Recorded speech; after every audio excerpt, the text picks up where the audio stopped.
Are you worried about the looming U.S. debt crisis? You're not alone. Billionaire investor Ray Dalio warns that it's coming and that our national debt recently surpassed a whopping $33 trillion. I mean, we've all seen the headlines about a potential default, but how does it really impact everyday Americans like you and me? Now, the truth is our tax dollars are increasingly chained to interest payments, with a whopping 40% of personal income taxes going toward debt servicing, not even paying down the debt. Experts predict that it will only get worse, with interest costs surpassing national defense spending by 2029. Translation: Americans are virtually just slaves to interest payments at this point. But hey, we got each other, right guys? Let's go ahead and break down the complexities of the debt crisis, its impact on our wallet, and most importantly, actionable steps that you can take to prepare. Think of it as a crisis-proofing your finances. So first, let's go ahead and hear from billionaire Ray Dalio, co-chief investment officer of the world's largest hedge fund, Bridgewater Associates. Check this out. For about 40% of our debt is sold to foreigners. And so there is a concern of the American politics, of the controlling of this debt crisis, and these types of things. So we come back to the same basic question. How strong are we going to be? When we talk about strong, what I mean is also economically strong. And economically strong means financially strong. That means it's just a basic thing. Financially strong means, do you earn more than you spend? And do you have a good income statement as a country? Do we have a good income statement? And do we have a good balance sheet? More assets than we have liabilities. The worse that gets, the more we are going to have that long-term problem. And it's just, you can see it in the numbers. It's just a matter of numbers. We are near that inflection point. Just to give you guys a little bit of context, so Ray Dalio is a billionaire investor whose net worth is $15.4 billion. Meanwhile, the hedge fund that he manages, Bridgewater Capital, controls $124 billion. So yeah, for him to be worried about a U.S. debt crisis, it's kind of a big deal. In a different interview, he warned that we're going to have a debt crisis in this country, the United States, and how fast it transpires is going to be a function of that supply and demand issue. So he's watching that very closely.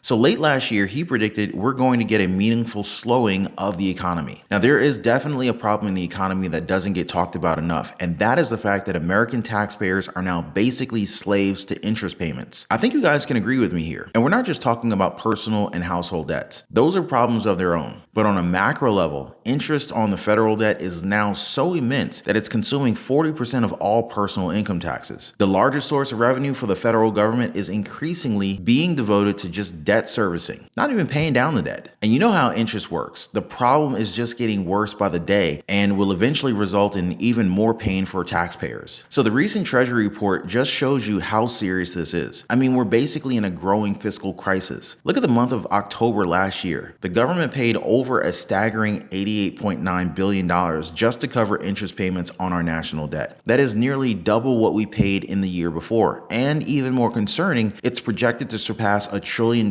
for the entire fiscal year. And what's even worse is that these estimates are constantly being revised upwards as the economic outlook just darkens. Like people have been saying, the Federal Reserve System is not federal. It has no reserves and is not a system at all. Some even call it an international criminal syndicate. Now, looking at the numbers here, it's hard to argue against their point. This isn't some minor line item that we can just gloss over. The interest payment dwarfs practically everything else the government spends money on. It's a bigger drain than the military, bigger than education, bigger than agriculture. I mean, heck, it even puts NASA and the EPA combined to shame. Imagine all of those schools, roads, hospitals, and cool space projects that we could be funding if we weren't just throwing money away at yesterday's debts. Rising interest rates are certainly a factor, but the deeper issue lies in the mountain of debt that we've accumulated over the years. This ticking time bomb is finally demanding its due, and it's a stark reminder that we just can't ignore fiscal responsibility indefinitely. This isn't a casual overspending problem. It's a ticking time bomb on our national finances. We need to get a grip before it explodes and leaves us all dealing with this financial fallout. You know what I mean? Remember, this is your money that we're talking about. Let's hold our elected officials accountable and demand that they get serious about tackling this debt crisis before it takes over our future. Smash the like button if you guys are feeling the debt crisis already, and don't forget to subscribe to the channel to stay informed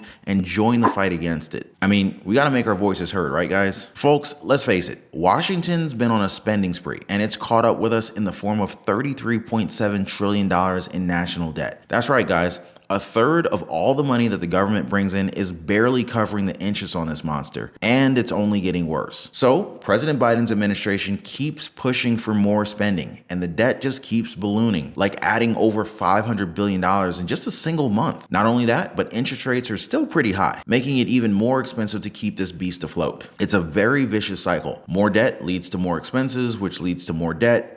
You get the picture, right? And even if we stopped piling on new debt tomorrow, we'd still be stuck with a massive bill. Why? Because the government doesn't actually pay it off. It just keeps borrowing new money to cover the old stuff plus the interest. It's akin to someone banking on low interest teaser rates on credit cards, maxing them out, and then assuming that they can just keep transferring balances to new cards when the introductory rate ends, only to find out that those offers are no longer available. And this isn't some abstract financial issue. It's hitting us in the pocket. Every dollar spent on interest is a dollar that can't be used for healthcare, education, or infrastructure. So imagine if they just hit pause on all of that extra COVID spending. We could actually have a chance at balanced budget with interest on the debt just half of its current level. But instead, they've teamed up with Congress to turn trillion-dollar deficits into the new normal. Now, don't get me wrong, this isn't just a partisan issue. Former Republican Speaker of the House, Paul Ryan, and Republican Senate Leader Mitch McConnell, they're just two of many Republicans who, over the years, have spent trillions of dollars that we didn't have. But here's the harsh reality. We're in a debt death spiral, and the only way out of this is to cut government spending and fast. Interest is swallowing us whole, and soon we'll have to choose between sky-high taxes or even worse inflation to keep things afloat. But think about it, guys. If we keep going down this path, within just a few years, all of our income taxes might be going towards servicing the debt. I mean, we're talking bread lines, guys. It definitely does not help when the economy is geared for never-ending consumption and debt. The American dream is to have it all, so people just overspend and only understand consumption. Basically, the system exploits our innate greed and desire to have more and more stuff. So picture this, you're borrowing money on a car. That's reasonable, right? But what if you started taking out loans just to cover groceries every single month, even when times are good? That's kind of where the US government finds itself today with the national debt. We're not just borrowing for emergencies. The United States now borrows heavily during periods of economic growth just to meet basic and ongoing obligations. And the cost of borrowing is quite steep. We're talking billions, no, trillions of dollars going toward interest payments instead of things like healthcare, education, or infrastructure. It's like we're giving the wealthy a handout with every bond that we buy, all while squeezing more and more out of our own pockets. I mean, think about it. Within just a few years, interest payments alone could easily cost more than our entire national defense budget. That's money that we could be giving towards protecting our country, but instead, it's lining the pockets of international investors. And it's only going to get worse. By 2033, we could be spending over 3% of our entire economy just on interest payments. I think you guys agree with me. That is a recipe for disaster. Neither party seems to be willing to talk about this, though. Republicans continue to push for tax cuts that would ultimately result in increased government borrowing whenever they had the chance in recent decades. Tax cuts, tax cuts, tax cuts. Their mantra seems to be borrow now, worry later. And worry we might. Because they've got their sights set on another round of cuts with another package in Congress. Democrats, on the other hand, have learned the hard way that saying yes to spending cuts just clears the table for more Republican tax cuts. Now into the debt ceiling, right? This wasn't meant to be a debt reduction tool, believe it or not. It was actually created to make borrowing easier back in the World War I days. Fast forward to today, and Republicans are using it like a bargaining chip, threatening to throw the whole country into a financial tailspin if they don't get their spending cuts. Not exactly the most productive approach, is it? So how do we get out of this mess? Well, it's not going to be pretty. We need both sides to come to the table ready to compromise. Republicans need to swallow their bitter pill and accept that taxes, even for the wealthy, are a necessary evil. Democrats have to consider how Social Security and Medicare, the main contributors to anticipated federal spending growth, may need some tweaks. Anything less than this compromise will prove financially unsustainable. It's not going to be painless, but let's be honest, ignoring the problem won't make it disappear. The longer we wait, the bigger the bill gets. Now, as for us, we have to do our best to prepare for this debt crisis when it drops. And if you think about it, it all boils down to our financial freedom fundamentals. That means tamping down on excess spending, making a budget, and shoring up emergency savings to cover at least 3 months of living expenses.